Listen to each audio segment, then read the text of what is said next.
Hello students. So after analyzing the pure R, L and C circuits, now we'll analyze the combinations of these three. Okay. So today we'll discuss about the combination of R, L and circuit. R और L दोनों आपस में series में भी connect हो सकते हैं और पैरेलल में भी कनेक्ट हो सकते हैं. ठीक है. तो आज हम क्या देखेंगे, अगर हमारे पास में रजिस्टर और इंडक्टर हैं वो सीरीज में कनेक्टेड हैं तो सर्किट में किस तरह से सारी चीजें होंगी, उस सर्किट को किस तरह से हमें एनालाइज करना होगा, उसका पावर फैक्टर क्या होगा, ये सारी चीजें. उसके साथ में हम देखेंगे कि उसको अगर पैरेलली हम कनेक्ट करते हैं तो किस तरह से सर्किट बिहेव करता है, उसको एनालाइज किस तरह से करना होगा. ठीक है. और सर्किट का पावर फैक्टर क्या होगा. उसके बाद हम सीरीज और पैरेलल इनके न्यूमेरिकल्स को सॉल्व करेंगे कि जो एनालाइज हमने किया, जो डेरिवेशंस हमने की हैं उनको न्यूमेरिकल फॉर्म में या उन फॉर्मुलेस को किस तरह से हम किसी भी सर्किट को सॉल्व करने में यूज में लेते हैं. अच्छा, अब आपने एक चीज नोटिस करी होगी, मैंने दो बार ये सेम चीज बोली है कि पावर फैक्टर हम देखेंगे, पावर फैक्टर देखेंगे सीरीज और पैरेलल में. तो आपको पता होना चाहिए कि पावर फैक्टर एक्चुअली होता क्या है. तो एनालाइज करने से पहले हम कुछ चीजें हैं जो एसी सर्किट के लिए काफी इंपॉर्टेंट होती हैं, वो मैं आपको एक बार बताता हूं. बेसिक सी चीज क्या होती है कि पावर फैक्टर हमारा क्या हुआ, या जो डीसी में हम रजिस्टर्स की बात करते थे या रेजिस्टेंस की बात करते थे, तो सेम रेजिस्टेंस अब एसी में रेजिस्टेंस किस तरह से बिहेव करेगा. क्या वो सिंपल एक रेजिस्टेंस होता है या कुछ और होता है. ठीक है. हमने पावर की बात करी थी कि पावर जो होती है एक्टिव और रिएक्टिव पावर होती है, तो वो पावर को किस तरह से हम एक्टिव रिएक्टिव के अंदर डिफरेंशिएट करते हैं. तो हम देखेंगे अभी पावर किस तरह से डिफरेंशिएट हो रही है और रेजिस्टेंस किस तरह से डिफरेंशिएट हो रहे हैं एसी के अंदर, और पावर फैक्टर क्या होता है. ठीक है. So start with this. First हम बात करते हैं, जैसे मान के चलो रेजिस्टेंस की.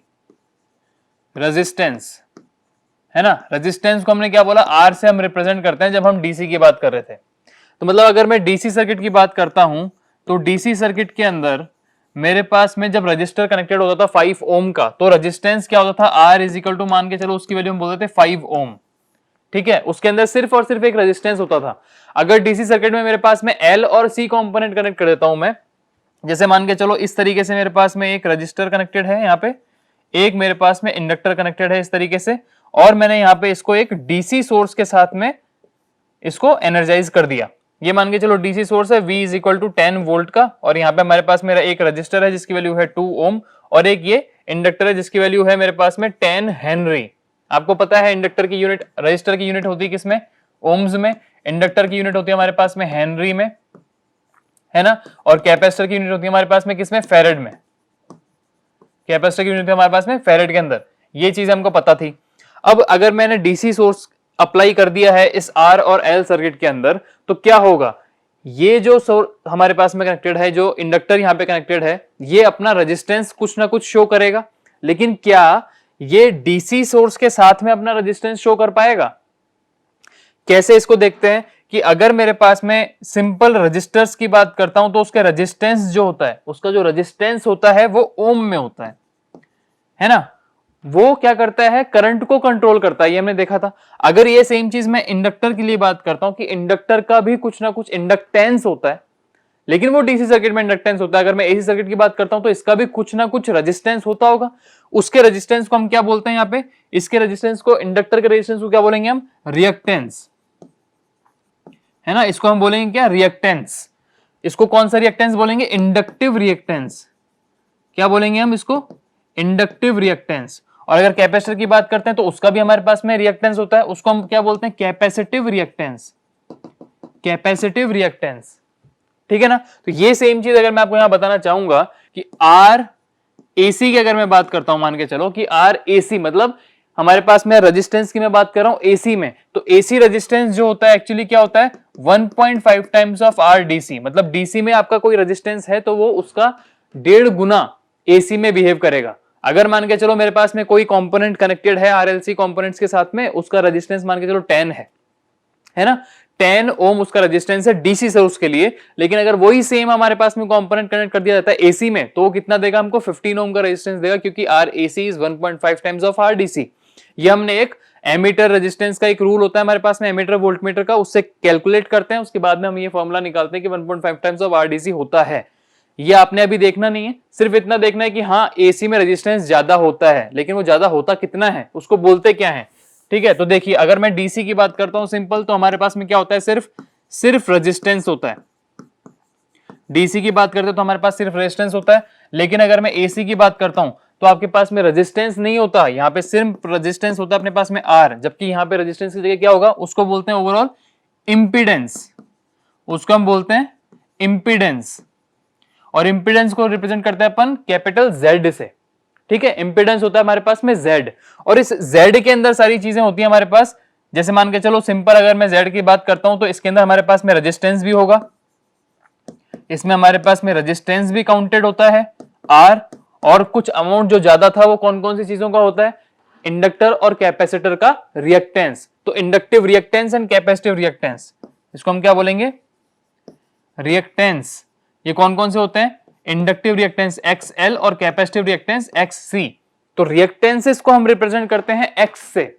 अगर इंडक्टिव रिएक्टेंस है तो बोल देंगे XL, कैपेसिटिव रिएक्टेंस है तो उसको बोल देंगे XC, और रेजिस्टेंस को सिंपली हमने क्या बोला R। तो अगर मैं डीसी की बात करता हूं तो सिंपल रेजिस्टेंस आता है, लेकिन जब मैं एसी की बात करता हूं तो रेजिस्टेंस की क्या हो जाएगा, वो हो जाएगा इंपीडेंस। और इंपीडेंस की वैल्यू जो है वो रेजिस्टेंस से ज्यादा ही होगी। कितनी ज्यादा होगी, क्योंकि उसमें एक्स्ट्रा क्वांटिटी रिएक्टेंस हम ऐड कर देते हैं, या हम उसको चेंज कर देते हैं, या तो ऐड करेंगे या उसको सब्ट्रैक्ट करेंगे, कुछ ना कुछ वैल्यू में चेंज आएगा। मतलब अगर रेजिस्टेंस है तो सिंपल रेजिस्टेंस नहीं रहेगा, उसकी वैल्यू में जो है वो चेंज आएगा, इसलिए हम इसको क्या बोलते हैं, एसी में इंपीडेंस बोलते हैं, ठीक है। ये चीज ध्यान रखना कि अगर एसी की बात करेंगे हम तो वहां पे हम रेजिस्टेंस की जगह क्या बोलेंगे, अब कॉम्बिनेशन के अंदर क्या बोलेंगे, हम उसको अब इंपीडेंस बोलेंगे। और इस इंपीडेंस के अंदर आर, एक्सएल और एक्सी ये चीजें साथ में आएंगी। अगर आपके पास में सिर्फ आर और एल सर्किट है तो आर और एक्सएल आएगा, आर और सी सर्किट है तो आर और एक्सी साथ में आएगा, किसमें, इंपीडेंस जेड के अंदर, ठीक है। ठीक है, इसके बाद में देखिए, इसके बाद में बात करते हैं अपन पावर की। पावर P से रिप्रेजेंट करते हैं इसको अपन।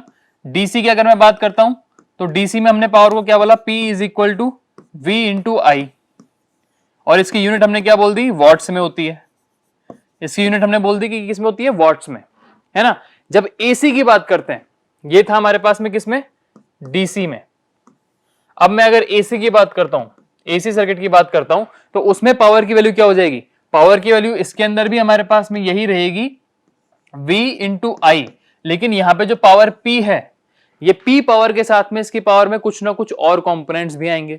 कैसे, कि इसके अंदर अगर मेरे पास में इंडक्टेंस और कैपेसिटेंस भी आता है पिक्चर में, तो उसके अक्रॉस भी कुछ ना कुछ पावर का कंजम्पशन होगा या कुछ ना कुछ सीन क्रिएट होगा। उस पावर को भी हमको यहाँ पे रिप्रेजेंट करना पड़ेगा, है ना। तो वो पावर जो होती है उसके लिए क्या बोलेंगे यहाँ पे, कि एसी में हमारे पास में जो पावर होती है वो अब होती है टोटल पावर, जिसको बोलते हैं हम एपेरेंट पावर। एपेरेंट पावर, है ना। एपेरेंट पावर को रिप्रेजेंट करते हैं अपन S से।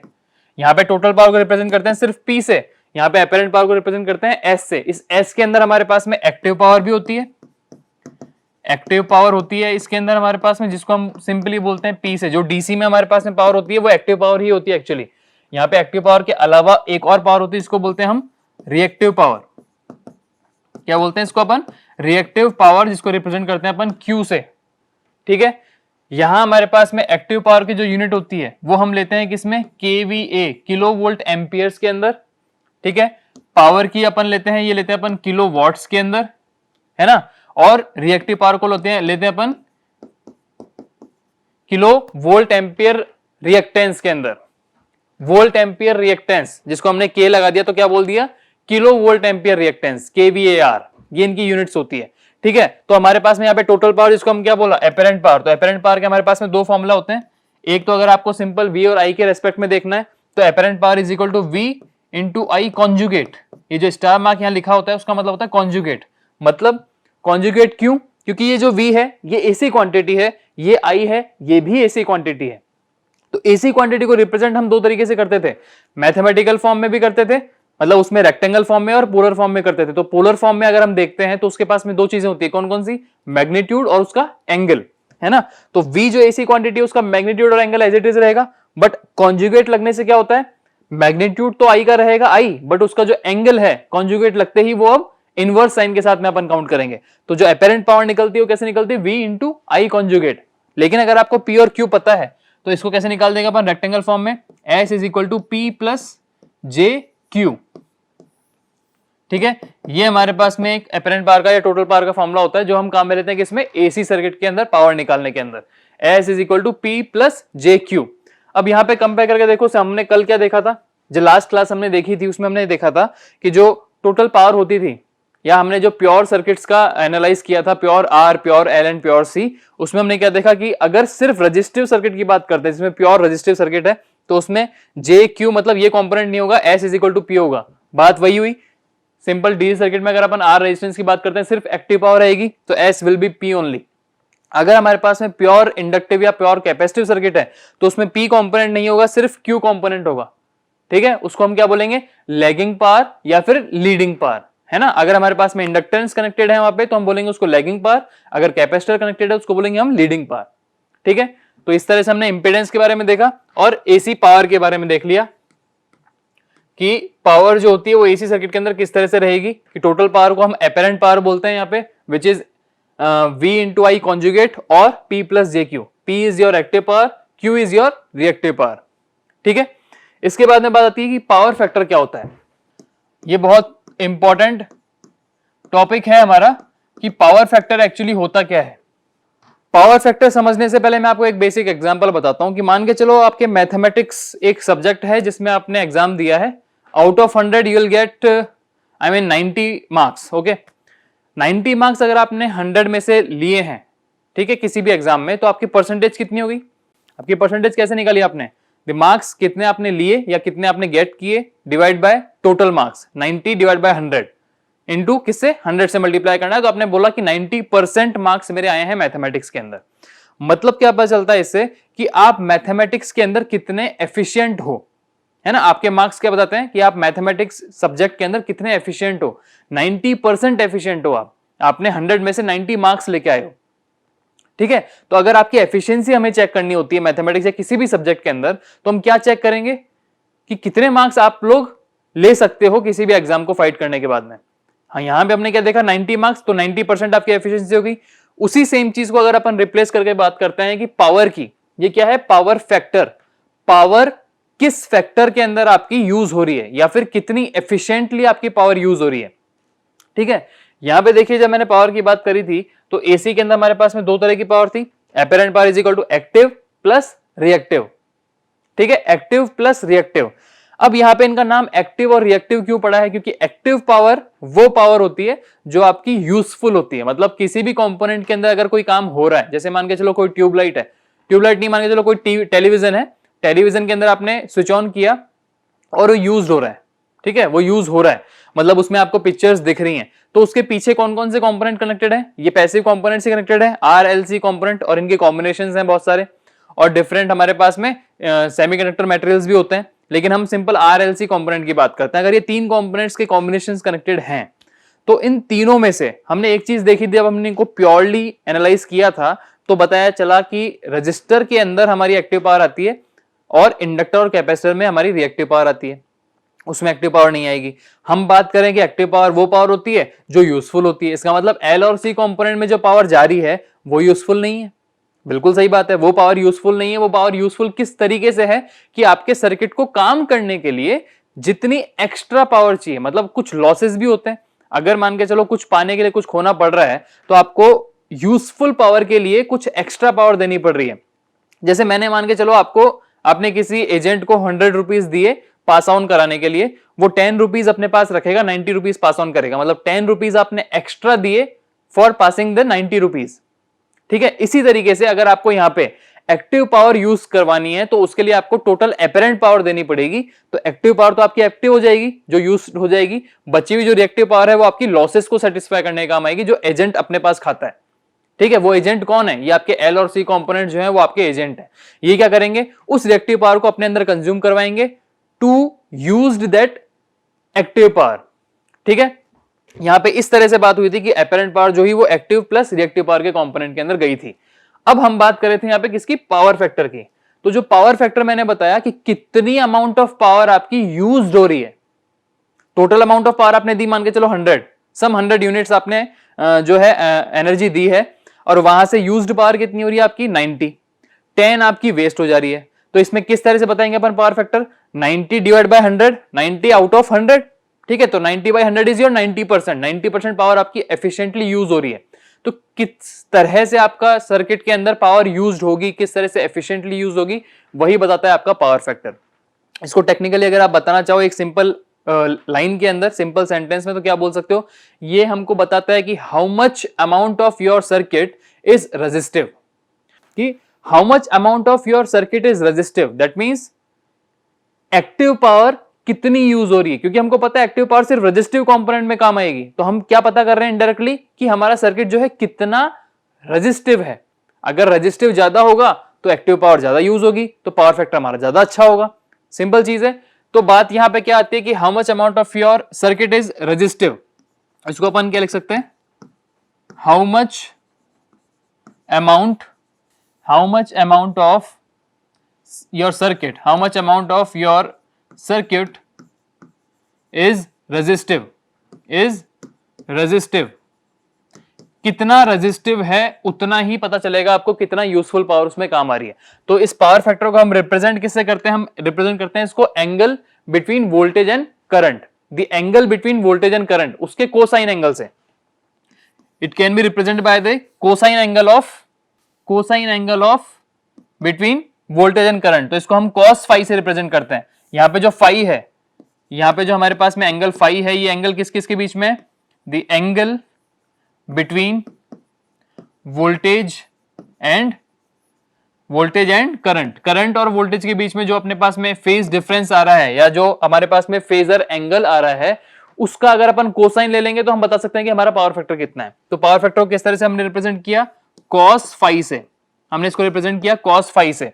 और cos फाई किस तरह से निकलता है हमारे पास, ये हमारे पास निकालने के 3 तरीके हैं। बात यह है कि रेजिस्टिव कंपोनेंट कितना है वो चेक करना है, मतलब आपने कितने मार्क्स लिए सिर्फ वो चेक करना है, कितने मार्क्स लिए 90, कितने में से 100 में से, ठीक है। तो आपके पास में आप देखो, अगर मैं सिंपल पावर के फॉर्मूले की बात करता हूं, यहां पे कितना अमाउंट ऑफ आपका पावर रेजिस्टिव होगा कैसे पता चलेगा, P कितना है, कितने में से, S में से, है ना। तो यहां पे क्या आ जाएगा, cos phi is equal to P by S, पहली चीज। अगर आप इंपेडेंस की बात करते हो तो इंपेडेंस में आपने क्या देखा, उसमें रेजिस्टेंस भी होता है, उसमें रिएक्टेंस भी होता है, और टोटल रेजिस्टेंस को अपन क्या बोलते हैं एक तरह से एसी में, इंपेडेंस। तो यहां पे अगर मैं बात करता हूं तो क्या हो जाएगा, R बाई इंपेडेंस, मतलब real part by total part, real act power by total power.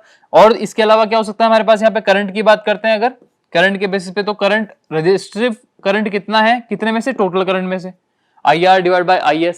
तो इस तरीके से अपन सारे के सारे पावर फैक्टर यहां निकाल सकते हैं। बात क्या है कि आपका पावर जो है, आपका जो सर्किट है वो कितना रेजिस्टिव है, ये पता करने का तरीका जो होता है उसको बोलते हैं पावर फैक्टर, ठीक है। Power factor is actually the ratio of real power to apparent power. देखो, power factor is the ratio of real power to apparent power, P by S। और इसको रिप्रेजेंट करने के लिए अपन जो एंगल फॉर्म में देखते हैं तो वो क्या होता है, the cosine of the angle between V and I in any circuit. तो वो आपको क्या बताएगा, आपको पावर फैक्टर, ठीक है। ये बेसिक चीजें थी, आपको क्लियर होनी चाहिए। इसके बाद में हम स्टार्ट करते हैं, अभी एनालिसिस करते हैं अपन किसका, सीरीज RL सर्किट का। Analysis of series RL circuit, series RL circuit. अब इसमें वही सेम चीज जो हमने प्योर सर्किट्स के लिए करी थी वैसे वैसे करेंगे।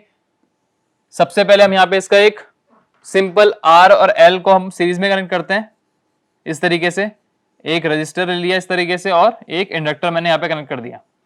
इस रजिस्टर और इंडक्टर को मैंने एक AC सोर्स के साथ में कनेक्ट कर दिया है इस तरीके से। ये AC सोर्स की वैल्यू जो है वो है Vs, ठीक है, इसकी वैल्यू है हमारे पास में Vs। यहां पे करंट मेरा जो फ्लो करेगा वो करंट फ्लो करेगा मेरे पास Is, ये R है, ये आपका L है। यहां अगर Vs अप्लाई करते ही करंट Is फ्लो करता है तो इस रजिस्टर के अक्रॉस कुछ ना कुछ ड्रॉप होगा जिसको मैंने बोला Vr, और इस इंडक्टर के अक्रॉस कुछ ना कुछ ड्रॉप होगा जिसको मैंने बोला Vl, ठीक है। यही बात हो रही है, क्लियर है। अब इसके अंदर अगर मैं बात करता हूं देखो Vs की, कि Vs को आपने क्या बोला था, Vm sine of omega T. Vs को आपने क्या बोला, Vm sine of omega T, इतना ही बोला है, ठीक है। अब यहां देखिए आगे, अगर यहां पे इस सर्किट के अंदर अगर आप KVL लगाओगे तो क्या होता है KVL, total voltage is equal to summation of all voltage drops, यही बात होती है। Summation of all voltage drop is equal to 0, या फिर summation of all voltage drop is equal to the EMF applied. EMF applied कितना है आपका, Vs। तो यहां से आपको क्या पता चलता है, ये आपकी एक वोल्टेज सोर्स आपने अप्लाई किया था जिसको आपने AC के अंदर इस तरह से रिप्रेजेंट कर दिया। बट यहां पे अगर आप बात करते हो Vs की वैल्यू कितनी होती है यहाँ पे, V R plus V L, है ना, V R plus V L, V R plus V L. ठीक है, अब यहां से एक चीज हम रिकॉल करेंगे कि जब हम प्योर इंडक्टिव और प्योर रेजिस्टिव सर्किट का एनालाइज कर रहे थे तो हमको एक चीज क्लियर हो गई थी कि रजिस्टर अगर सर्किट में कनेक्टेड है तो उसके अक्रॉस जितना भी करंट होगा या जितना भी पोटेंशियल ड्रॉप होगा उन दोनों के बीच में फेजर डिफरेंस जो होगा वो कितना होगा, जीरो। ठीक है, फेजर डिफरेंस कितना होगा, जीरो। मतलब सोर्स वोल्टेज आपका Vs है और ये जो VR हुआ ये इसके साथ में सेम फेज में रहेगा, इनके बीच में कोई फेजर डिफरेंस नहीं होगा। अगर ये मेरा एंगल जीरो पे है, ये मान के चलो मेरा एंगल जीरो पे है जो कि मैंने सोर्स अप्लाई कर रखा है, तो मेरा VR जो होगा वो भी जीरो एंगल पे होगा। एसी में हम इसको इस तरह से रिप्रेजेंट करते हैं ना, पोलर फॉर्म में रिप्रेजेंट कर रहे हैं इसको, Vs at an angle of zero is equal to VR at an angle of zero plus VL at an angle of inductive. Pure inductance अगर आपने कनेक्ट कर रखा है तो उसका जो वोल्टेज है वो क्या करता है, वोल्टेज आपके सप्लाई वोल्टेज से 90 डिग्री लीड करता है। इंडक्टर के अंदर वोल्टेज लीड करता है क्योंकि इंडक्टर में क्या बोलते हैं, करंट लैग कर रहा है। इंडक्टिव सर्किट को हमने लैगिंग सर्किट बोला। ठीक है, अगर करंट उसका लैग कर रहा है तो वोल्टेज क्या करेगा, उसका लीड करेगा। VL VS से 90 डिग्री लीड करेगा, मतलब प्लस 90 डिग्री, प्लस 90 डिग्री मतलब 90 डिग्री लीड कर रहा है। ठीक है, अब इसको अगर मैं लिखना चाहूंगा, इस पोलर फॉर्म को अगर मैं लिखना चाहूंगा किसमें, रेक्टेंगल फॉर्म के अंदर, तो रेक्टेंगल फॉर्म में लिखने के लिए हमारे पास में एक चीज मैंने आपको क्या बताई थी कि 90 डिग्री के फेज डिफरेंस को दिखाने के लिए हमें एक ऑपरेटर काम में रहते हैं जिसका नाम क्या है, जे ऑपरेटर।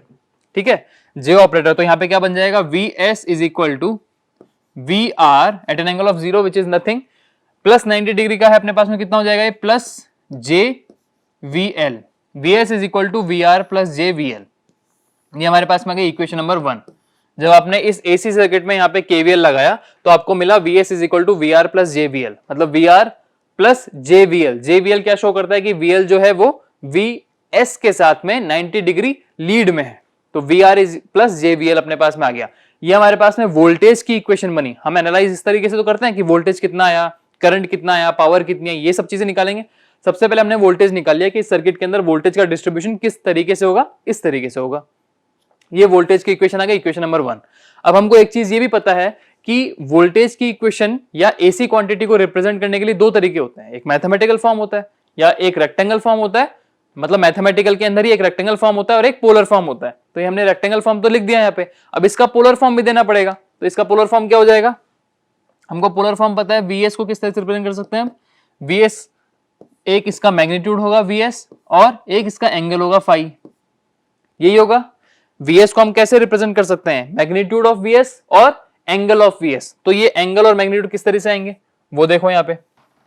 अगर यहाँ पे Vs is equal to V R plus J V L है तो यहाँ पे मैग्नीट्यूड ऑफ Vs कैसे आ जाएगा, magnitude of Vs is equal to under root of V R square A square plus B square, है ना, under root of V R square plus V L square. एक तो अपने पास में ये हो गया इसका मैग्नीट्यूड। अब अगर इसके एंगल की बात करते हैं, फाई, फाई क्या होता है हमारे पास में, tan inverse of B by A, tan inverse of V L by V R, ये हो गया हमारे पास में इसका एंगल। तो इक्वेशन नंबर 1 जो है ये आपको वोल्टेज डिस्ट्रीब्यूशन दिखाता है इस पूरे सर्किट में। वोल्टेज को एनालाइज किस तरह से किया हमने, इस तरीके से वोल्टेज आया, उसको आप ऐसे भी रिप्रेजेंट कर सकते हो और आप उसको इस तरह से भी रिप्रेजेंट कर सकते हो जिसकी वैल्यूज आएंगी magnitude of Vs is equal to under root of V R square plus V L square and phi is equal to tan inverse of V L by V R. तो equation number 1 से क्या हम इसका phasor diagram बना सकते हैं, बिल्कुल बना सकते हैं इक्वेशन नंबर 1 से फेजर डायग्राम। और उसी फेजर डायग्राम को हम क्या बोलेंगे, वोल्टेज ट्रायंगल, क्योंकि वो एक ट्रायंगल के फॉर्म में बनेगा। किस तरीके से बनेगा यहां देखो, तो हम यहां बनाते हैं वोल्टेज ट्रायंगल। यहां देखिए हमारे पास में इक्वेशन क्या आई, Vs is equal to V R plus J of V L, जिसको हमने बोला इक्वेशन नंबर 1। ये हमारे पास में इक्वेशन नंबर 1 है। ठीक है, इससे हमारे पास में क्या बनेगा, वोल्टेज ट्रायंगल, वोल्टेज ट्रायंगल बनेगा। वोल्टेज ट्रायंगल कैसे बन रहा है यहाँ पे, क्योंकि ये इसका फेजर डायग्राम है, is nothing but the phasor diagram, it is nothing but the phasor diagram. ठीक है, कैसे बनेगा, मान के चलो मैंने Vs को एज ए रेफरेंस, नहीं, अगर मेरे पास में सीरीज सर्किट है तो क्या कांस्टेंट रहता है सीरीज सर्किट में, सीरीज आरएल सर्किट है, कांस्टेंट क्या है, वोल्टेज तो डिवाइड हो गया Vr और VL के अंदर, बट कांस्टेंट क्या है, करंट। करंट आपका कॉमन है पूरे के अंदर, तो करंट को आप एज ए रेफरेंस ले लेते हैं। यहाँ पे मैंने यहाँ पे करंट को रेफरेंस लिया इस तरीके से, ये मेरे पास में करंट है, टोटल करंट IS जो फ्लो कर रहा है। ठीक है, इस IS के साथ में अगर मैं बात करता हूं तो जो मेरा रेजिस्टिव करंट होगा वो सेम फेज में रहने वाला है, उसमें कोई डिफरेंस नहीं आएगा, है ना। तो ये मेरे पास में क्या आ गया मेरा आई आर। ठीक है, ये मेरा क्या आ गया आई आर। आई आर के साथ में ही मेरे पास में क्या आएगा यहाँ पे इसका वोल्टेज, क्योंकि रजिस्टर के अक्रॉस वोल्टेज और करंट के बीच में कोई फेज डिफरेंस नहीं होता। ये मेरे पास में हो गया वी आर। ठीक है, ये मेरे पास में क्या आ गया वी आर। वी आर के साथ में आपने क्या देखा है कि वी आर और सप्लाई वोल्टेज जीरो एंगल पे है।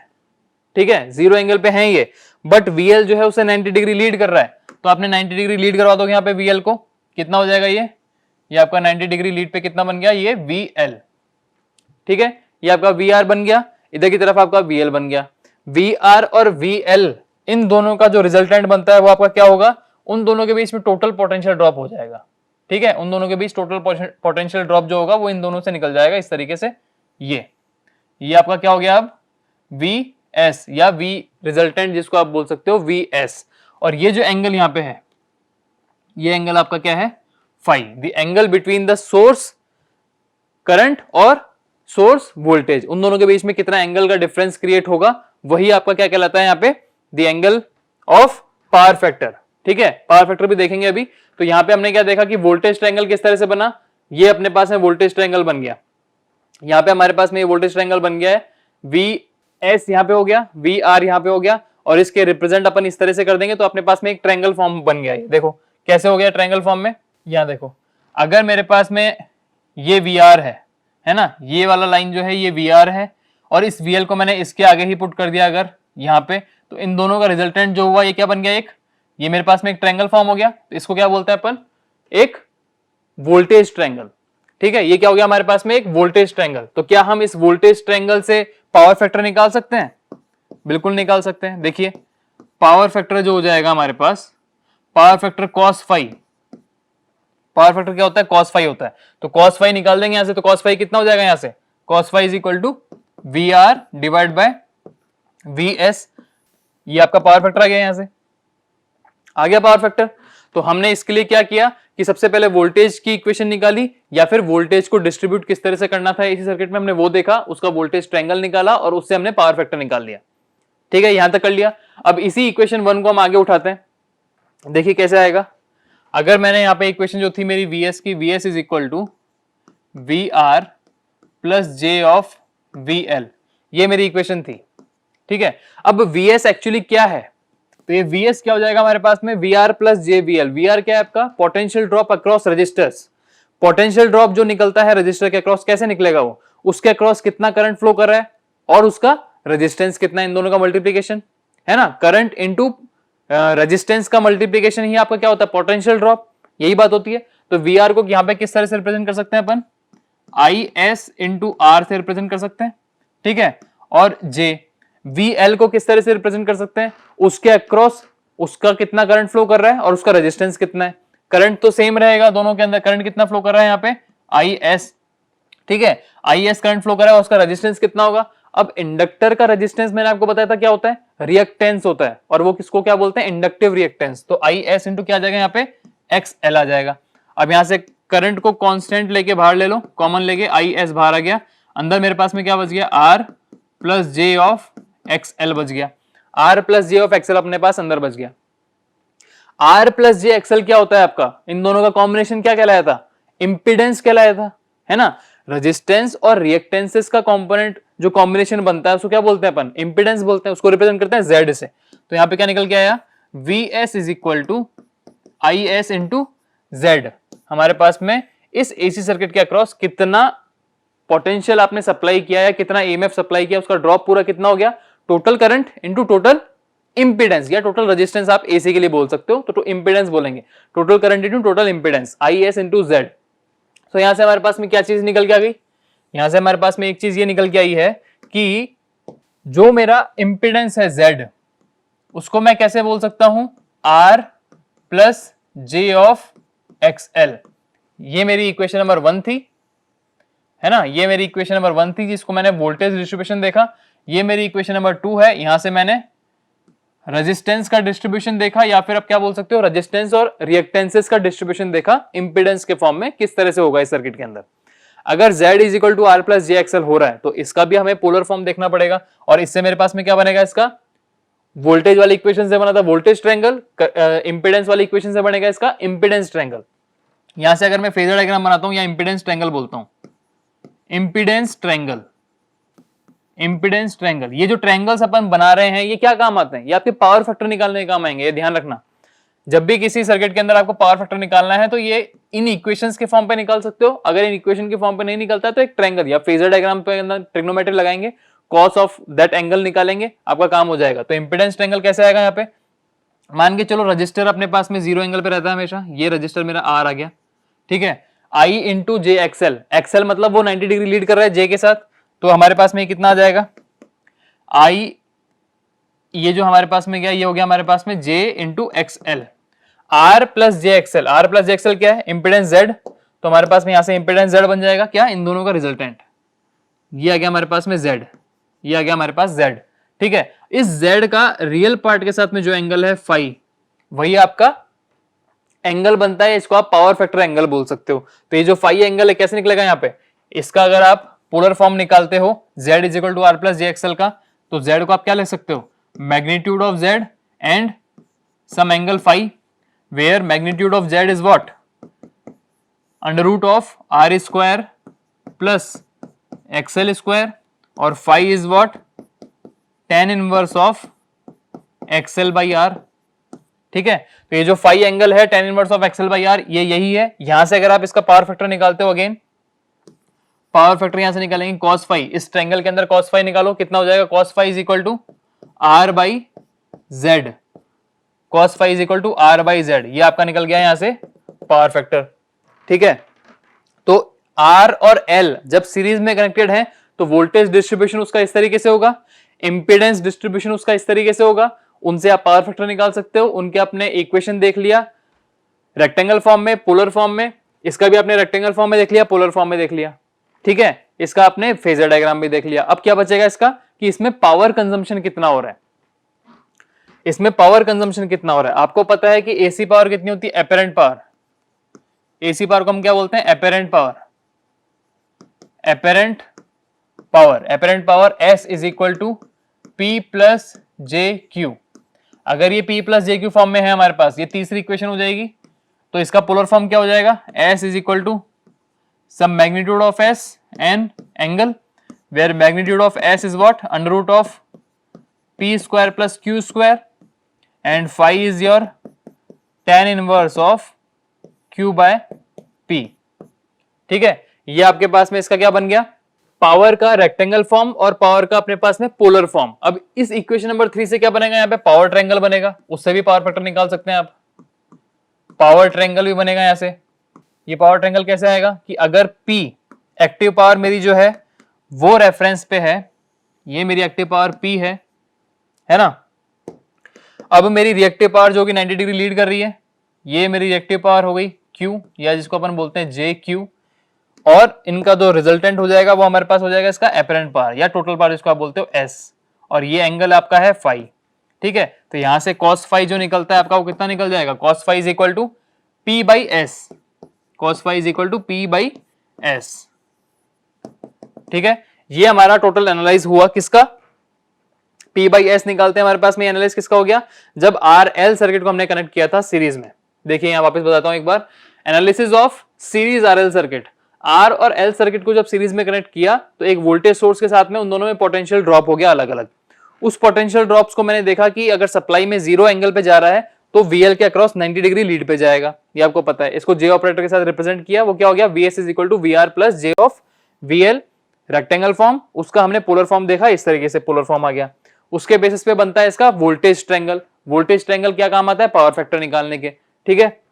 इसके बाद में हमने क्या देखा कि अगर मेरे पास में VR प्लस JVL है, इसको मैं इंपेडेंस फॉर्म में देखना चाह रहा हूं, तो इस तरीके से मैंने इसको कन्वर्ट किया, और यहां से मेरे को क्या पता चला कि R plus JXL is your Z, that means the impedance Z is your R plus J of XL, resistance plus reactance या इंडक्टिव रिएक्टेंस। तो उससे हमारे पास में इंपेडेंस ट्रायंगल बना, उससे पावर फैक्टर निकल गया, उसका रेक्टेंगल फॉर्म और उसका पोलर फॉर्म हमने देख लिया।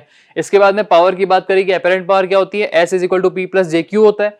P प्लस JQ को हमने रेक्टेंगल फॉर्म में देख लिया, पोलर फॉर्म में देख लिया, और उसका पावर ट्रायंगल निकाला जो कि पावर फैक्टर निकालने के काम आता है, ठीक है। जब ये सारी चीजें हमने देखी तो क्या कंपैरिजन निकला कि हमने तीन चीजें निकाली हैं। हमने 3 इक्वेशंस एक्चुअली निकाली। Equation number 1 is the voltage triangle, equation number 2 is the impedance triangle, equation number 3 is your power triangle. तो ये 3 चीजें आपने निकालनी है जब भी हम इनको एनालाइज करेंगे एसी सर्किट के अंदर, combinations of your reactive components या जो एक्टिव रिएक्टिव कंपोनेंट का कॉम्बिनेशन बनता है, उनको एनालाइज करने के लिए 3 चीजें हमने निकालनी पड़ेंगी। ठीक है, अब बात करते हैं अपन analysis of parallel R L circuit. अगर हमें पैरेलल आरएल सर्किट को एनालाइज करना है तो सबसे पहले एक पैरेलल आरएल सर्किट बनाना पड़ेगा, है ना। यहां पे हमने देखा कि एक रजिस्टर को हमने ले लिया इस तरीके से, एक रेजिस्टेंस को यहां देखा और साथ में एक इंडक्टर को इस तरह से कनेक्ट कर दिया। अब इन दोनों को मैंने कनेक्ट किया किसमें, पैरेलली। ठीक है, मैंने इन दोनों को पहले सीरीज में कनेक्ट किया था, अब मैंने इनको पैरेलल कनेक्ट किया है और यहाँ एक एसी वोल्टेज सोर्स इनके साथ में अप्लाई कर दिया जिसकी वैल्यू है Vs। ठीक है, इस Vs के साथ मेरा यहाँ पे जो करंट फ्लो कर रहा है वो करंट है Is, टोटल करंट। ठीक है, यहां करंट जा रहा है मेरे पास में IR और यहां करंट जा रहा है मेरे पास में IL। ये मेरे पास है रजिस्टर R, ये है इंडक्टर L। ठीक है, अब आपको एक चीज ये पता थी कि जब सीरीज और पैरेलल कॉम्बिनेशंस हम देख रहे थे डीसी सर्किट के अंदर रेजिस्टेंसेस के, तो एक चीज क्लियर हुई थी कि अगर सीरीज में कनेक्शन कुछ होता है तो उसमें करंट कॉमन रहेगा, वोल्टेज डिवाइड होता है। करंट डिवीजन वोल्टेज डिवीजन की मैं बात कर रहा हूं, जब हमने वो रूल्स देखे थे तब ये बात देखी थी कि अगर सीरीज की बात करते हैं तो वहां पे करंट कांस्टेंट रहता है, वोल्टेज डिवाइड होता है। पैरेलल की बात करते हैं तो वहां पे करंट डिवाइड होता है और वोल्टेज पैरेलल रहता है, जो कि वोल्टेज अब सेम रहेगा। तो इसके अक्रॉस पोटेंशियल जो ड्रॉप होगा वो Vs होगा, इसके अक्रॉस भी कितना होगा, Vs के बराबर ही होगा, जबकि करंट जो होगा उनका डिफरेंट होगा। ठीक है, तो यहां पे अगर Vs मेरा कॉमन रहने वाला है तो मैं Vs को रेफरेंस लूंगा और जो मेरा डिवाइड हो रहा है मैं उसकी इक्वेशंस बनाऊंगा। ठीक है, तो यहां पे मेरे पास में सबसे पहले तो Vs का फॉर्म क्या था, Vs is equal to Vm sine of omega T, इसी फॉर्म में जा रहा था मेरे पास में ये Vs। ठीक है, अब लेकिन डिवाइड क्या हो रहा है मेरा करंट I, तो करंट I जो है मान के चलो अगर मैं इस तरह से लेता हूं कि Is सप्लाई करंट है मान के चलो 0 डिग्री एंगल पे, क्योंकि मुझे नहीं पता कि आगे कौन कौन सर्किट में कंपोनेंट्स कनेक्टेड हैं, तो ये तो अपने पास 0 एंगल पे भेजेगा। उसके बाद में ये IR में डिवाइड हो गया, IR रजिस्टर के अक्रॉस करंट में कोई फेज डिफरेंस होता है, नहीं होता, 0 डिग्री, प्लस IL इंडक्टर के अक्रॉस होता है, बिल्कुल होता है। इंडक्टर के अक्रॉस कितना होता है, 90 डिग्री लैग करता है, मतलब ये कितना हो जाएगा, -90 डिग्री हो जाएगा अभी। ठीक है, सीरीज में क्या हुआ था, वोल्टेज डिवाइड किया था तो वोल्टेज लीड कर रहा था इंडक्टर के अक्रॉस, बट करंट लैग करता है तो -90। तो इसको किस तरह से लिख सकते हैं अपन, अब Is is equal to IR minus J of IL, ये लिख सकते हैं अपन। ये हमारे पास में इक्वेशन नंबर 1 हो गई। ठीक है, करंट किस तरह से डिवाइड हो रहा है पूरे सर्किट के अंदर हमने वो देख लिया कि Is is equal to IR minus J of IL होता है। ये रेक्टेंगल फॉर्म आ गया इसका। इसका अगर हमें निकालना है क्या पोलर फॉर्म, तो कैसे निकल जाएगा पोलर फॉर्म, Is का मैग्नीट्यूड कितना हो जाएगा, under root of IR square plus IL square and the angle will be tan inverse of IL divide by IR। ठीक है, ये आपके पास में आई गई करंट की इक्वेशन रेक्टेंगल फॉर्म में और पोलर फॉर्म में। अब इस इक्वेशन के बाद में आपके पास में क्या आएगा, जब आपने वोल्टेज की इक्वेशन लिखी थी तो वोल्टेज ट्रायंगल आया था, करंट की इक्वेशन लिखी तो करंट ट्रायंगल आएगा। देखिए करंट की इक्वेशन आपके पास में क्या थी, Is is equal to IR minus J of IL, ये आपकी इक्वेशन है, इक्वेशन नंबर 1। यहां से क्या निकलेगा आपके पास में करंट ट्रायंगल, यहां से आपने करंट ट्रायंगल निकाला, वही आपका क्या होता है, फेजर डायग्राम होता है, वही आपका क्या होता है, फेजर डायग्राम होता है। कैसे निकाला कि आपने रेफरेंस के लिए क्या लिया, यहाँ पे करंट IR को ले लिया। मान लो अगर मैंने IR को रेफरेंस के लिए यहाँ पे लिया, ये मेरा बन गया IR जो कि 0 एंगल पे है। इंडक्टिव करंट जो है वो 90 डिग्री लैग कर रहा है, मतलब ये 90 डिग्री यहां से क्या करेगा, लैग करेगा नीचे की तरफ। IR से ये आ गया नीचे 90 डिग्री लैग करता हुआ, ये आ गया मेरे पास minus J of IL 90 degree lag करता हुआ। इनका जो रिजल्टेंट आएगा वो रिजल्टेंट क्या आएगा, वो रिजल्टेंट है मेरा टोटल सप्लाई करंट Is। तो ये मेरे पास में आ गया मेरा सप्लाई करंट जिसकी वैल्यू क्या है Is, और ये इस एंगल को कितना बना रहा है, ये एंगल मेरे पास में आ जाएगा फाई। ठीक है, तो यहां से पावर फैक्टर अगर आप निकालते हो, यहां से अगर आप पावर फैक्टर निकाल दो कितना हो जाएगा, पावर फैक्टर cos फाई कितना आ गया, यहां से cos y कितना आ जाएगा, I R divide bye I S.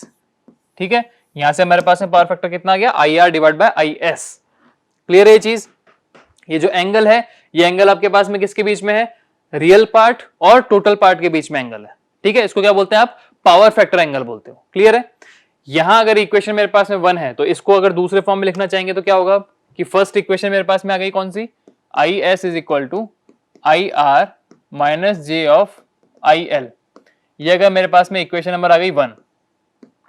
ठीक है, अगर मैं ओम्स लॉ यहां पे भी अप्लाई करता हूं तो करंट इज इक्वल टू क्या होता है, V इज इक्वल टू क्या होता है, I into R. So I is equal to कितना हो जाएगा, V डिवाइड बाय आर, है ना। यहां पे अगर मैं बात करता हूं तो देखिए आई एस को किस तरह से रिप्रेजेंट कर सकते हैं, अभी आई एस ही लिखते हैं एक बार के लिए। I S is equal to क्या, I R, current flowing through the resistor, उसको किस तरह से रिप्रेजेंट कर सकते हैं अपन, V by R. V S total का वोल्टेज कितना था हमारे पास में, V S divide by R minus J of V S, voltage same रहेगा, V S divide by inductive reactance which is X L. और आई एस को क्या लिख सकते हैं अपन, आई एस को क्या लिख सकते हैं, V S divide by total impedance, V S by Z is equal to V S by R minus J of V S by X L.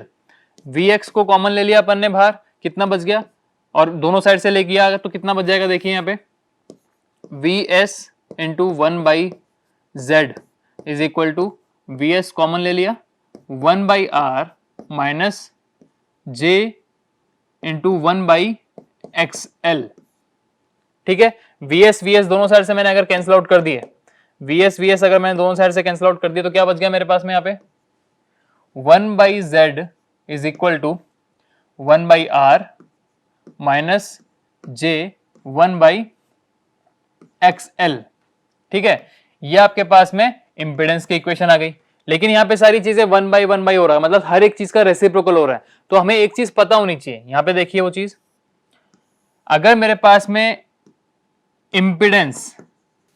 Impedance अगर मेरे पास Z है ना, रेजिस्टेंस मेरे पास में क्या है, रेजिस्टेंस मेरे पास R है, और रिएक्टेंस मेरे पास में X है, तो इन सबका रेसिप्रोकल क्या होता है, इन सबका रेसिप्रोकल क्या हो जाएगा, आप देखिए यहाँ पे इन सबका रेसिप्रोकल किस तरह से आएगा। अगर मैंने इंपेडेंस का रेसिप्रोकल लिया तो उसको क्या बोलेंगे, 1 बाई जेड।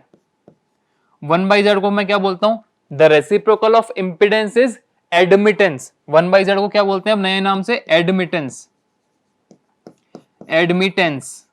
ठीक है, इसको रिप्रेजेंट करते हैं अपन वाई से, एडमिटेंस को रिप्रेजेंट करते हैं अपन कैपिटल वाई से। तो जेड का इनवर्स क्या हो जाएगा, वाई। जेड को बोलते हैं इंपेडेंस तो वाई को बोलेंगे एडमिटेंस। ठीक है, रेजिस्टेंस आर है तो 1 बाई आर क्या हो जाएगा अपना, 1 by R. Reciprocal of resistance को क्या बोलेंगे अपन, कंडक्टेंस। और कंडक्टेंस को रिप्रेजेंट करते हैं अपन कैपिटल जी से। ठीक है, सो आर का रेसिप्रोकल कितना हो जाएगा, जी। रेजिस्टेंस का रेसिप्रोकल क्या हो जाएगा, कंडक्टेंस। बात आती है रिएक्टेंस की। सो 1 बाई एक्स, अगर रिएक्टेंस x है तो 1 बाई एक्स, या फिर रेसिप्रोकल ऑफ रिएक्टेंस को क्या बोलेंगे अपन, ससेप्टेंस। इसको क्या बोलेंगे, ससेप्टेंस, SUSCE, ससेप्टेंस। ये बहुत इंपॉर्टेंट ध्यान रखना, ससेप्टेंस को हम रिप्रेजेंट करते हैं किससे, कैपिटल बी से। ठीक है, ससेप्टेंस को रिप्रेजेंट करते हैं कैपिटल बी से। सो इंपेडेंस का रेसिप्रोकल एडमिटेंस, Z का रेसिप्रोकल Y, रेजिस्टेंस का रेसिप्रोकल कंडक्टेंस, R का रेसिप्रोकल G, रिएक्टेंस का रेसिप्रोकल ससेप्टेंस, X का रेसिप्रोकल इज B। तो यहां पे रिप्रेजेंट अगर इन सबको अपन ऐसे कर दें तो 1 बाई जेड क्या है actually, 1 by Z is admittance Y is equal to 1 by R. 1 by R is what, G minus 1 by X, 1 by X is B, X L है तो कितना हो जाएगा, G minus J of BL। ठीक है, ये हमारे पास में आ गई इक्वेशन नंबर 2।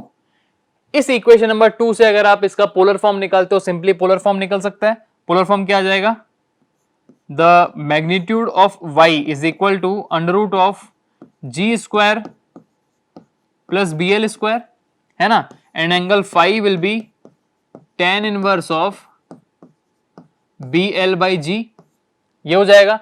तो इक्वेशन नंबर 2 से हमारे पास में क्या बनेगा, अब जब इक्वेशन नंबर 1 से करंट ट्रायंगल बना था तो इक्वेशन नंबर 2 से क्या बनेगा अब हमारे पास, एडमिटेंस ट्रायंगल। तो देखिए y is equal to G minus J of B L, ये हमारे पास में इक्वेशन नंबर 2 आई है।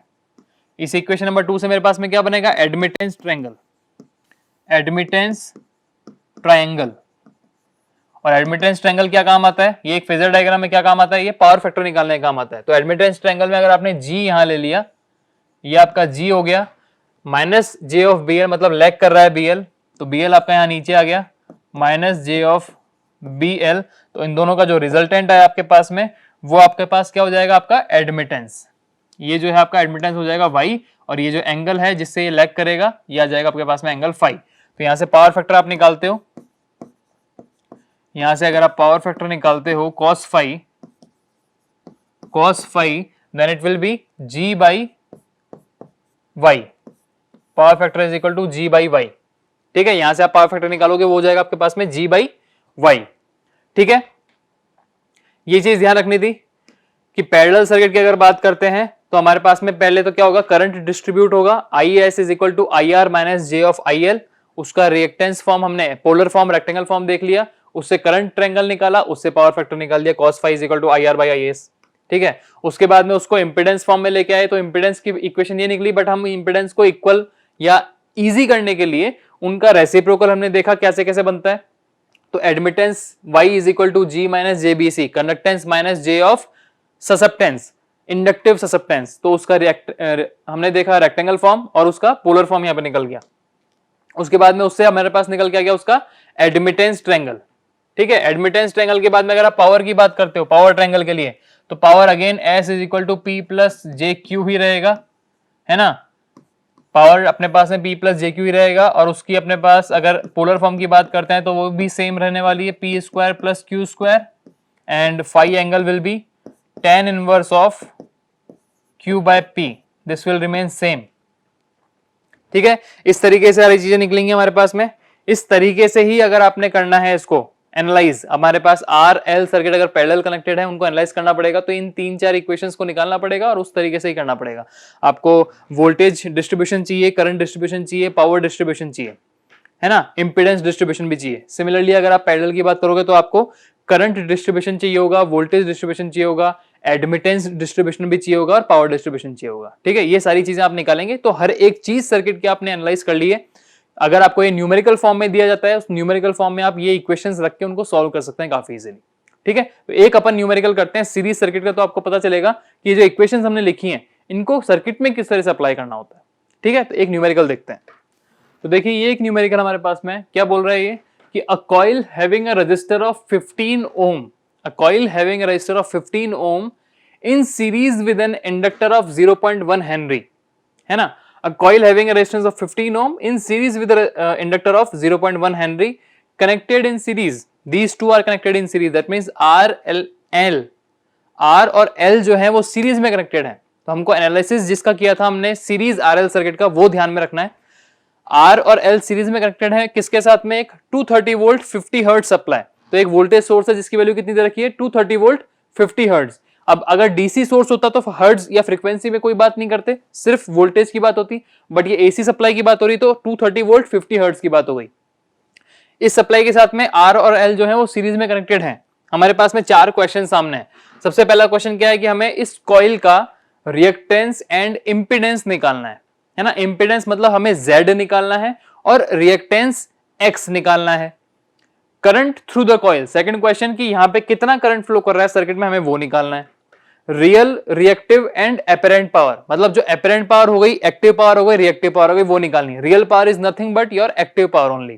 ठीक है, उसके बाद fourth question is your power factor. तो चारों क्वेश्चंस हमारे पास में वही हैं जो हमने एनालिसिस के अंदर किए हैं। इक्वेशंस हमें सबकी पता है, वही सेम चीज हम यहां पे करेंगे। तो न्यूमेरिकल फॉर्म को सबसे पहले सॉल्व करने के लिए सबसे पहले क्या लिखना पड़ेगा हमको, क्या दिया हुआ है हमारे पास, है ना। तो गिवन, हमारे पास में गिवन क्या है सर्किट के अंदर, कि रजिस्टर की वैल्यू हमें दे रखी, कितनी दे रखी है रजिस्टर की वैल्यू 15, और इंडक्टर की दे रखी 0.1। रजिस्टर दे रखा है हमारे पास 15 ओम, इंडक्टर एल की वैल्यू दे रखी है 0.1 henry, 0.1 henry. Voltage source V S की वैल्यू दे रखी है 230 वोल्ट। फ्रीक्वेंसी दे रखी है हमें कितनी, 50 हर्ट्ज, फ्रीक्वेंसी दे रखी है 50 हर्ट्ज। और नोट में क्या दे रखा है, आरएल सीरीज सर्किट। ये हमारे पास में क्या है, एक RL सीरीज सर्किट है, RL सीरीज सर्किट हमारे पास में कनेक्टेड है। ये RL सीरीज सर्किट हमारे पास में है। R की वैल्यू पता है, L की पता है, VS पता है, F की पता है। क्वेश्चन क्या है? सबसे पहला क्वेश्चन, सबसे पहले हमसे पूछा गया है क्या? रिएक्टेंस और इंपेडेंस निकालना है ना। रिएक्टेंस क्या होता है? X। हमारे पास सर्किट में क्या कनेक्टेड है? सिर्फ इंडक्टर कनेक्टेड है, तो कौन सा रिएक्टेंस ये होगा? इंडक्टिव रिएक्टेंस, मतलब XL निकालना है, XL निकालना है पहली चीज। दूसरा इंपेडेंस Z ये निकालना है। ये दो चीज आपने निकालनी है, ठीक है। तो इन दोनों पे काम करना शुरू करते हैं। तो सबसे पहले हम अगर स्टार्ट करेंगे यहाँ पे रिएक्टेंस निकालने के लिए, रिएक्टेंस XL। अब आपको XL की वैल्यू पता थी, कितनी थी? XL is equal to omega L, हमें ये पता है ओमेगा L, है ना। XL is equal to omega L होता है। ओमेगा की वैल्यू क्या होती है? 2 pi f, angular frequency is 2 pi f, हमें ये भी पता है। Since omega is equal to 2 pi f, ये यहां पुट कर देते हैं एक बार हम, देखिए निकलेगा क्या? XL is equal to 2 pi f into L। यहां पे क्या क्या हमें पता है? XL निकालना है, 2 पाई की वैल्यू पता है, फ्रीक्वेंसी की वैल्यू कितनी दे रखी है? 50, L की वैल्यू कितनी दे रखी है हमारे पास? 0.1। इसको सॉल्व करोगे आपके पास में XL कितना आ जाएगा? XL हमारे पास में आ जाएगा 31.42 ओम, है ना, 31.42 ओम। पहला क्वेश्चन आपका सॉल्व हो गया। पहले क्वेश्चन में जो एक पार्ट था रिएक्टेंस निकालना, इंडक्टिव रिएक्टेंस, वो आपने सॉल्व कर दिया, कितना है? 31.42 ओम। सेकंड चीज आपसे क्या पूछी है? इंपीडेंस Z, इंपीडेंस Z पूछा है, ठीक है। अब यहां अगर मैं इसको सॉल्व करता हूं इंपीडेंस के लिए, सर्किट कौन सा है ये? RL series circuit. तो RL सीरीज सर्किट में हमारे पास इंपीडेंस की इक्वेशन क्या होती थी? Z is equal to R plus J of XL, यही होता था। यहां पे वैल्यू पुट कर दो, Z is equal to R की वैल्यू कितनी है? 15 प्लस J ऑफ XL की वैल्यू कितनी निकाली आपने? 31.42, 31.42, ठीक है। इसको हटा देता हूं मैं एक बार के लिए, 31.42, है ना। अब यहां पे अगर आपको रेक्टेंगल फॉर्म में देखना है तो आपके पास में वैल्यू आ चुकी है, बट आपको इसका क्या निकालना पड़ेगा? मैग्नीट्यूड और एंगल निकालना पड़ेगा, ठीक है। तो यहां पे हमारे पास में क्या आ गया? रेक्टेंगल फॉर्म में आ गया है ये 15 प्लस J 31.42। इसका पोलर फॉर्म में निकालेंगे तो इसका मैग्नीट्यूड जो निकलेगा Z का, वो कितना आ जाएगा? Under root of 15 square plus 31.42 का स्क्वायर। इसको जब सॉल्व करोगे तो इंपेडेंस क्या आ जाएगा आपके पास में? Z का इंपेडेंस आपके पास में कितना आ जाएगा? 34.32, 34.32, ठीक है।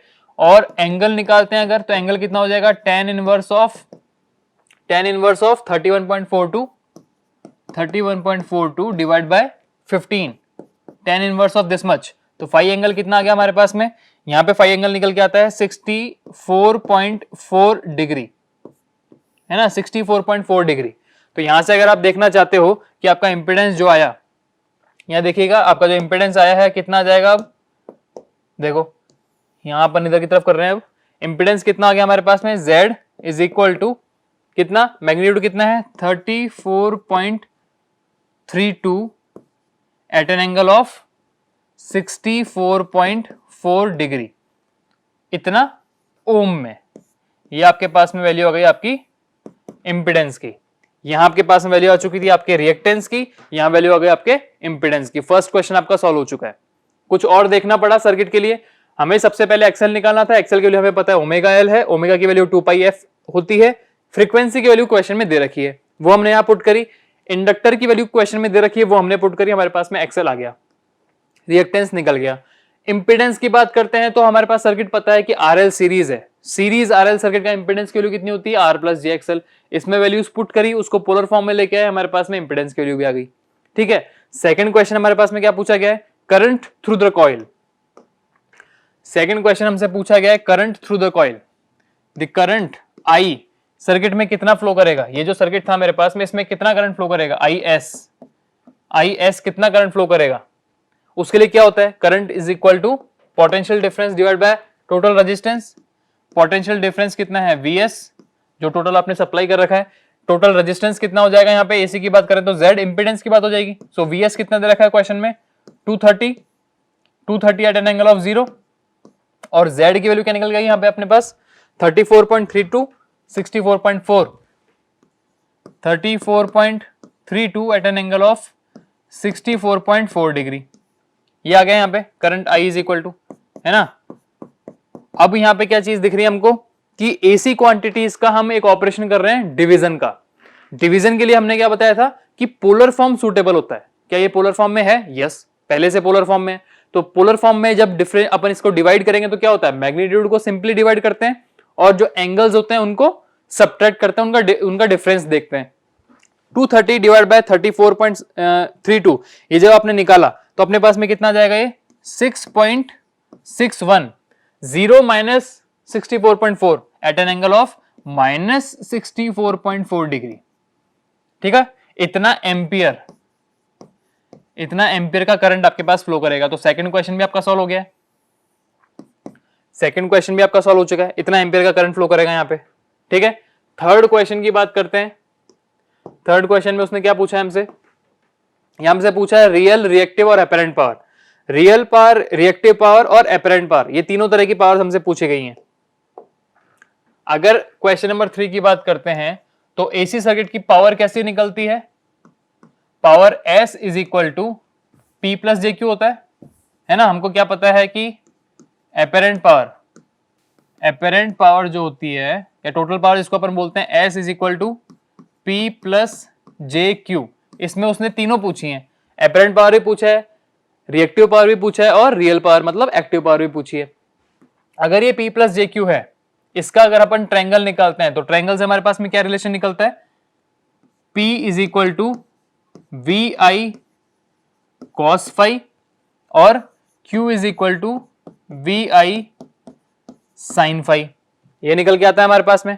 यहां अगर आप इसकी वैल्यूज को पुट कर दोगे तो आपके पास में P निकल जाएगा और Q निकल जाएगा, मतलब एक्टिव और रिएक्टिव पावर निकल जाएगी सबसे पहले। तो एक्टिव पावर P के वैल्यू पुट करते हैं, V की वैल्यू कितनी दे रखी है 230 इनटू करंट की वैल्यू कितनी निकल गई है 6.61, यहां से कितनी निकल गई है मैग्नीट्यूड 6.61 है ना, into cos of angle between them, इन दोनों के बीच में एंगल कितना है 230 डिग्री एंगल पे है और करंट जो है आपका माइनस 64.4 डिग्री पे है।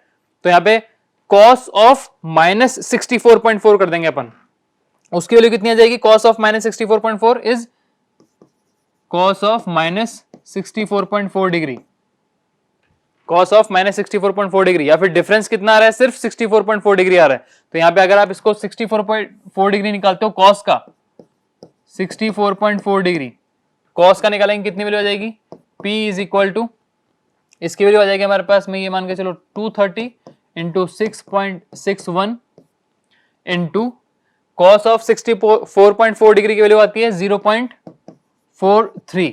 जब इन तीनों को मल्टीप्लाई करोगे तो अपने पास एक्टिव पावर की value P is equal to कितना आ जाएगा 655 वॉट्स। ठीक है, एक्टिव पावर आ गई हमारे पास में 655 वॉट्स। अब यहां से अगर आपने क्या निकालना है, रिएक्टिव पावर निकालना है, तो अगेन कॉस की जगह क्या करेंगे 64.4 का साइन एंगल ले लेंगे और उसको मल्टीप्लाई करेंगे। यहां पे देखिए, अगर यहां पे मैं बात करता हूं रिएक्टिव पावर की तो कितना हो जाएगा V into I into sine of 64.4 degree. इसको सॉल्व करोगे तो आपके पास में रिएक्टिव पावर की वैल्यू कितनी आ जाएगी, साइन ऑफ 64.4 डिग्री 1371.9 ये था अपने पास में वॉट्स में। ये किस में आता है, रिएक्टिव पावर की अपने पास में क्या रहती है kVAR, मतलब यहाँ पे अगर किलोवाट की जगह वॉट है तो kVAR की जगह कितना जाएगा VAR, volt ampere reactance, VAR 1371.9 watts की आपके पास रिएक्टिव पावर यहाँ पे आ जाएगी। तो एक्टिव पावर निकाल लिया, रिएक्टिव पावर निकाल लिया, इस इक्वेशन में एक्टिव और रिएक्टिव पावर को डालेंगे और हमारे पास में अपेरेंट पावर आ जाएगी टोटल। तो अगर मैं टोटल अपेरेंट पावर की बात करते हैं S is equal to P plus JQ, तो यहाँ पे एक्टिव पावर कितनी थी हमारे पास, एक्टिव पावर थी वहां पे 655 प्लस J, रिएक्टिव पावर कितनी निकल गई थी हमारे पास में 1371.9 VARs। जब इनका अपन पोलर फॉर्म में निकालेंगे तो अपने पास में कितना निकल के आ जाएगा, ये पोलर फॉर्म में निकालेंगे तो इसका मैग्नीट्यूड हमारे पास में आ जाएगा 1520.3 at an angle of angle वही रहेगा जो सेम एंगल सब जगह निकलता हुआ आ रहा है। कितना आ रहा है? 64.4 at an angle of 64.4 degree. या फिर आप इसको क्या बोल सकते हो, आपके पास में अपरेंट पावर कितनी आ गई? 1520.3 at an angle of 64.4 degrees. ठीक है, ये चीज क्लियर हो गई। यहां से अगर आपने अपरेंट पावर निकालनी है, अपरेंट पावर निकालने का दूसरा तरीका क्या होता है? V इंटू आई कॉन्जुगेट, है ना, उससे भी करके देख लेते हैं एक बार। S is equal to voltage कितना था? 230 इंटू आई कॉन्जुगेट। आई कितना है हमारे पास में यहाँ पे? 6.61 at an angle of this much, 60 minus 64.4। तो जब कॉन्जुगेट करेंगे तो 6.61 प्लस 64.4 डिग्री आ जाएगा। तो यहां पे कितना हो गया? 6.61 at an angle of 64.4 degree. जब आप इनको मल्टीप्लाई करोगे तो आपके पास में यही वैल्यू आएगी, 1520.3 at an angle of 64.4 degree. Same चीज आ रही है, देखो ये और ये दोनों सेम आ रहे हैं।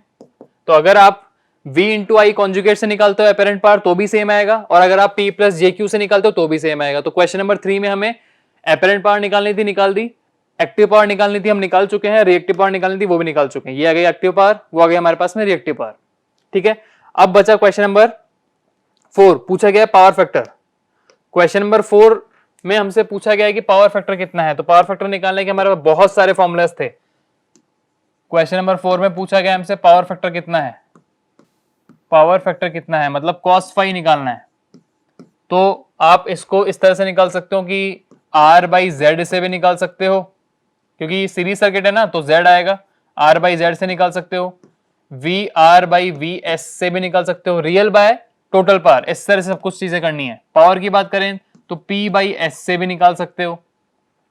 ठीक है, ये 4 तरीके से आप पावर फैक्टर निकाल सकते हो। फाई कितना है हमारे पास में, पावर फैक्टर एंगल कितना निकल के आ रहा है सर्किट के अंदर? 64.4। तो 64.4 का कोसाइन एंगल ले लेंगे अपन, तो हमारे पास में पावर फैक्टर आ जाएगा।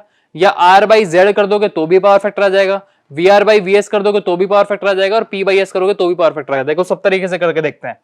cos ऑफ 64.4 डिग्री, ये निकालो, एक वैल्यू आएगी। R बाई Z, हमने Z निकाला है यहाँ पे। R कितना है हमारे पास में? 15 34.32, 15 at an angle of 0 divide by 34.32 at an angle of 64.4। इससे निकालो, वो भी सेम वैल्यू आएगी। VR बाई VS, VR निकाला है हमने यहाँ पे, पूछा गया था क्वेश्चन में या नहीं पूछा गया था? देखिए यहाँ पे VR पूछा गया, नहीं पूछा गया, तो वो उसकी जरूरत नहीं है, जो चीज निकली उससे निकल जाएगा। उसके बाद में क्या बचा हमारे पास लास्ट में? P बाई S, तो हमने P निकाल रखा है और S भी निकाल रखा है, बिल्कुल निकाल रखा है। देखिए P is 655 divide by total reactive power, total apparent power is 1520.3 at an angle of 64.4 degree. आप इन सब चीजों को सॉल्व करोगे, आपके पास में सेम पावर फैक्टर आएगा। तो that power factor cos phi, that will be, कितना पावर फैक्टर है हमारे पास में? 0.43। ये वैल्यू जब आएंगे हमारे पास में, cos ऑफ 64.4 को निकालोगे आएगा 0.43। 15 at an angle of 0 divide by 34.32 at an angle of 64.4, इसको करोगे तो भी आपके पास में 0.43 आएगा। जब इसको सॉल्व करोगे तो भी आपके पास में 0.43 आएगा। लेकिन साथ में क्या चीज है, मतलब 15 divide by 34.32 is 0.43, 655 divide bye 1520.3 is again 0.43। But in दोनों से क्या पता चल रहा है कि एंगल किसमें आ रहा है मेरे पास में? -64.4। यहां से एंगल का पता नहीं चल रहा, लेकिन यहां से क्या पता चल रहा है? एंगल का -64.4। दैट मींस ये जो पावर फैक्टर है वो माइनस एंगल के साथ में है। मतलब क्या हुआ कि ये एक लैगिंग पावर फैक्टर है। तो इसको अपन क्या लिखेंगे? 0.43 लैगिंग, 0.43 लैगिंग। ठीक है, ये एक लैगिंग पावर फैक्टर है। और लैगिंग क्यों हुआ था? क्योंकि सर्किट में मेरे पास में रेजिस्टिव कंपोनेंट के साथ एक रिएक्टिव कंपोनेंट भी है, जो कौन सा है? इंडक्टर। तो इंडक्टर जब प्योरली मैंने पढ़ा था तो क्या बोला था कि एक लैगिंग फेज देता है, एक लैगिंग पावर फैक्टर देता है। तो बात क्या हो रही है इस सर्किट के अंदर पावर फैक्टर के लिए? रजिस्टर चाह रहा है कि वो सब कुछ सेम फेज में रहे, पावर फैक्टर 100% रहे, लेकिन इंडक्टर चाह रहा है कि वो 90 डिग्री शिफ्ट के साथ में जाए। तो इन दोनों के बीच में एक कॉमन पॉइंट पे डिस्ट्रीब्यूट होगी सारी चीजें। कुछ बात इसकी मानी जाएगी, कुछ बात इसकी मानी जाएगी। तो दोनों की बात मानने के लिए बीच में कहीं ना कहीं सेटल करना पड़ेगा। तो जहां बीच में उसे सेटल किया जा रहा है वो कितना हो रहा है? वो लैग कर रहा है। अगर इस लाइन से आपका ये एंगल लैग कर रहा है 90 डिग्री से, तो इन दोनों के बीच में ऐसा तो हो नहीं सकता कि ऊपर की तरफ कहीं जाएगा, तो लीड तो कर नहीं सकता। बचेगा क्या ऑप्शन हमारे पास में, लैगिंग। तो कितना लैग कर रहा था, 64.4 डिग्री, 90 की जगह 64.4 डिग्री तक आ गया। मतलब रजिस्टर ने अपनी बात उसको कितने मनवा ली, 90 से उसको कम करके कितना लिया है, 64.4 तक लिया है। ठीक है, तो इस तरीके से आर और एल सर्किट बिहेव करता है।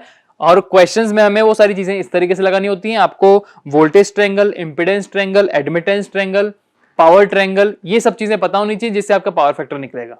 ठीक है, तो ये हमारे पास में हुआ आज कि कॉम्बिनेशन हमने देखा रजिस्टर और इंडक्टर का, उनको किस तरह से सीरीज में और किस तरह से पैरेलल में कनेक्ट करते हैं, और सर्किट को किस तरह से एनालाइज किया जाता है, न्यूमेरिकल में किस तरह से उनको सॉल्व किया जाता है। ठीक है, नेक्स्ट लेक्चर्स के अंदर हम देखेंगे कि आर और सी कंपोनेंट जो होते हैं उनको सीरीज और पैरेलल में किस तरह से कनेक्ट करेंगे, उनके कुछ न्यूमेरिकल्स देखेंगे। ठीक है, थैंक यू।